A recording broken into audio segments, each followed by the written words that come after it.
Get me that signal. We need more power.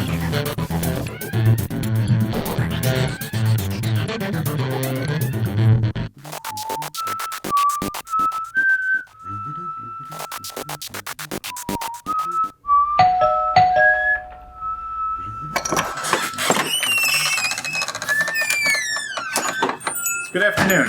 Are you Mr. Fennig? Yes, I am. You realize this is my back door? Yes, we know. It's for security reasons. I'm Agent Sculder. This is Agent Mully. We're with the Federal Bureau of Investigation, and we'd like to ask you a few questions. The FBI? I thought someone might show up, but I wasn't expecting the FBI. No one expects the FBI. On March 22nd, in your blog, Somewhere Out There, you stated that you were approached by several men dressed in black suits outside of a local X-Mart. These men identified themselves as government agents, and that they needed you to hold onto a package for them. They threatened severe repercussions if you revealed this package or knowledge of its existence to anyone. That's correct. I suppose you're here to kill me? Mr. Fennig, we're not here to kill anyone. All we're looking for is the truth.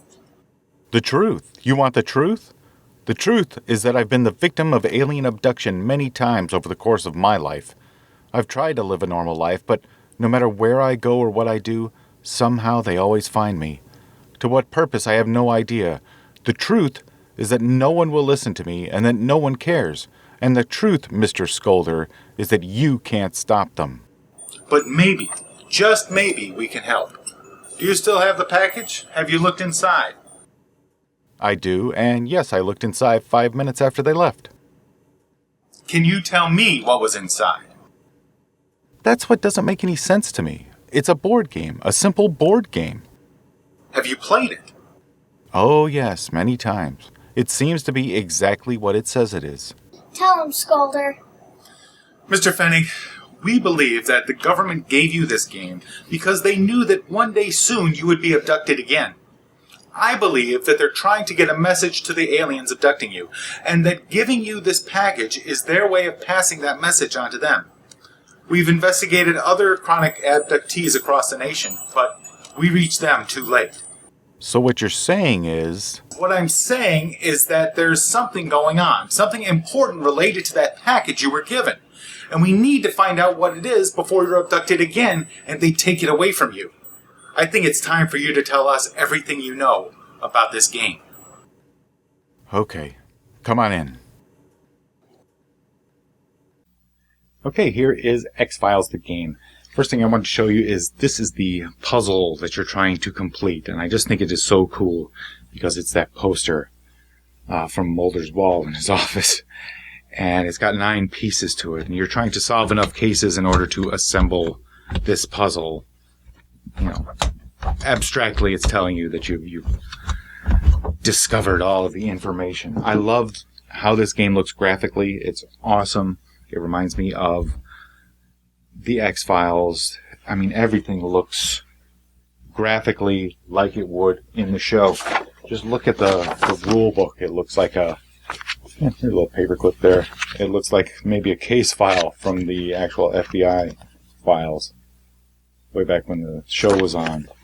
The IDs. These are awesome. There's 4 of them, 1 for each player. And it also says what they do on their turn, what their special power is, and what their strengths and weaknesses are.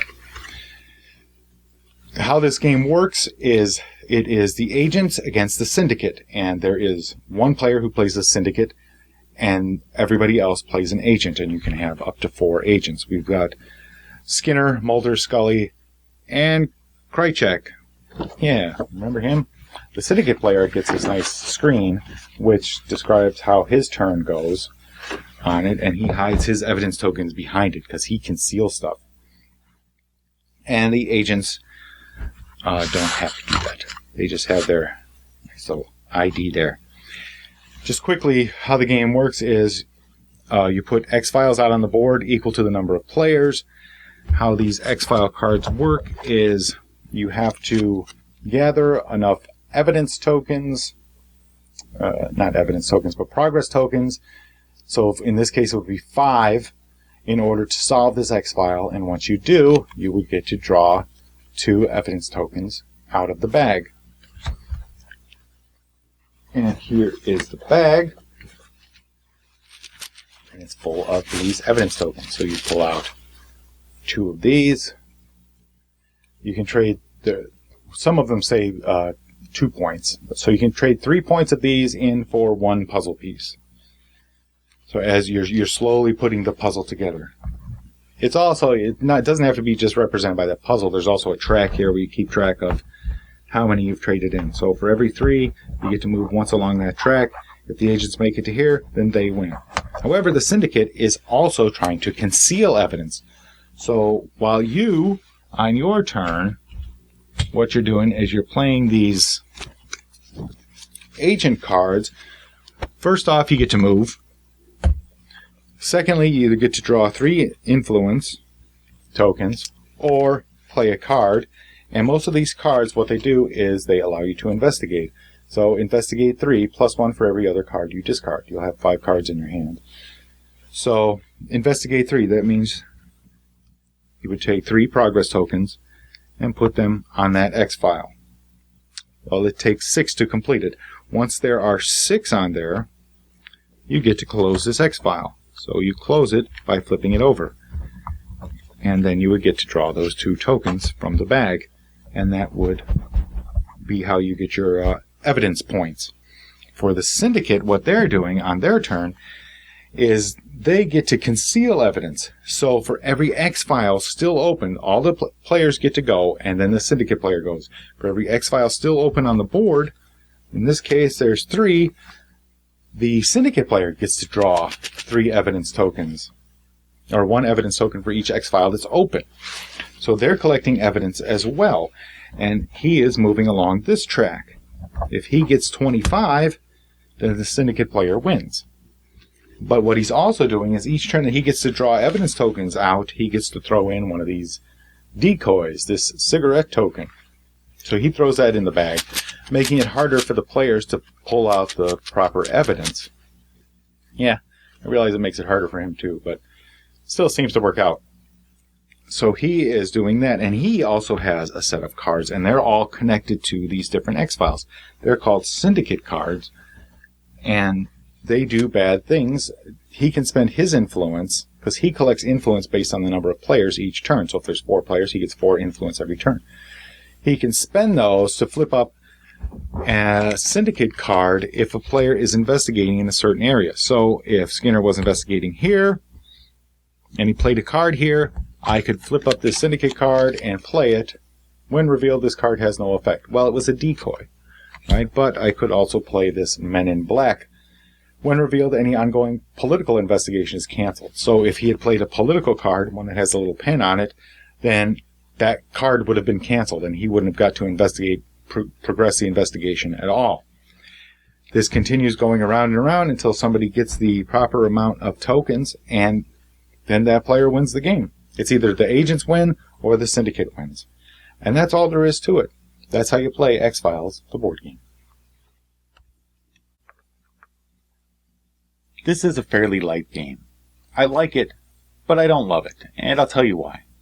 Once you get into the play of it, the theme kind of fades into the background, and it feels more like you're playing an abstract game with an X-Files theme. It doesn't really make a lot of sense because graphically I love this game. I love the I Want to Believe poster that you have to assemble, even though that's abstract in itself.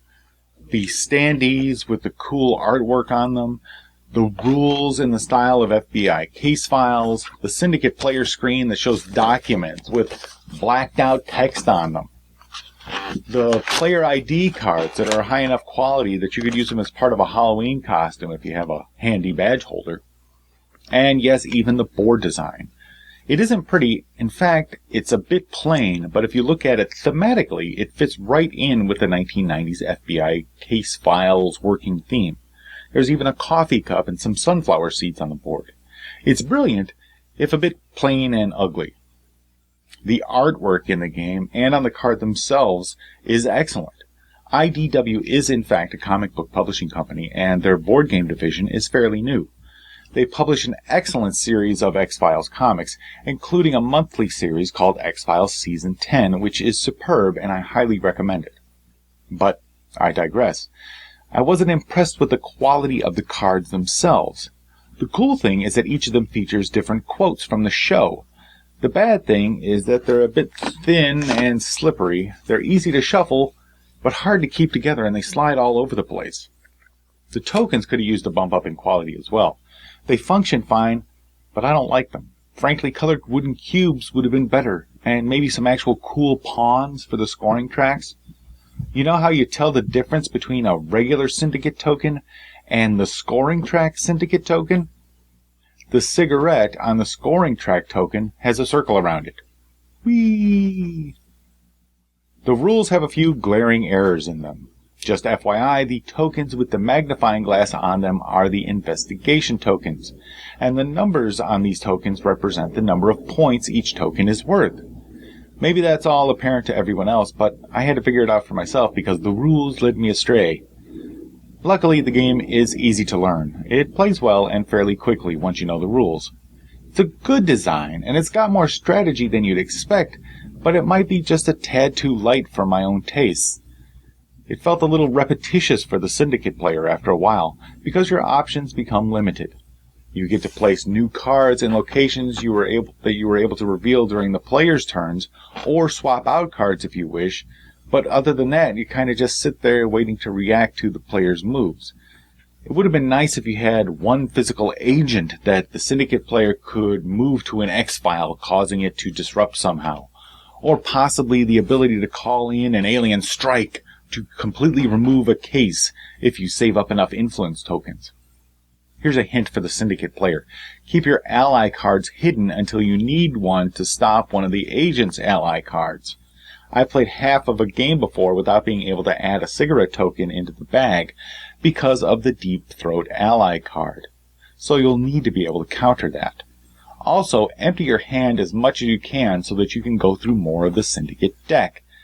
Use those decoy cards because they'll allow you to free up a slot in your hand of 5 cards, and you might cause the players to waste one of their discard and Syndicate card in play agent cards, which you want to get rid of. Overall, it's a decent game. I just wish it was a bit more spooky. After a while, it seems more like a complex card game than a true X-Files game. It's like you're taking the X-Files wrapper off and finding a tie or a bottle of Brut underneath. It's a bit heavy for non-gamers and a bit light for hardcore gamers, so it's really the fans of the show that it needs to draw in. They went the conspiracy episode route instead of the creepy episode route, and I think it needs some of that creepiness to be a true X-Files game. I want to feel like I'm solving X-Files cases rather than adding tokens to a card. If IDW makes another X-Files game, I hope they take it in that direction, with a bunch of big bad creatures from the series that you have to track across the country, trying to capture them while you're solving cases, along with a solo mode so that you can get creeped out if you play the game by yourself. Maybe replace the Syndicate player with some fancy game mechanics. Then you'd have the perfect X-Files game for my tastes. But for you conspiracy fans out there, this might be the X-Files game for you. Any fan of the series should be able to appreciate this step back in time when the X-Files ruled our Friday nights. At least for a couple of games. Oh no, not now. Not now!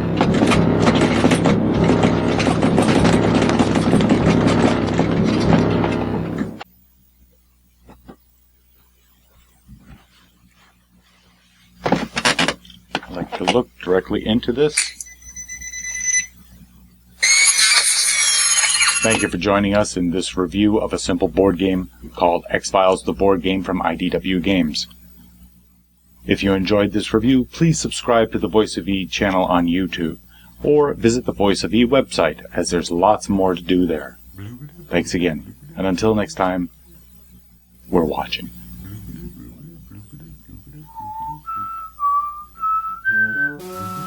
Get me that signal. We need more power.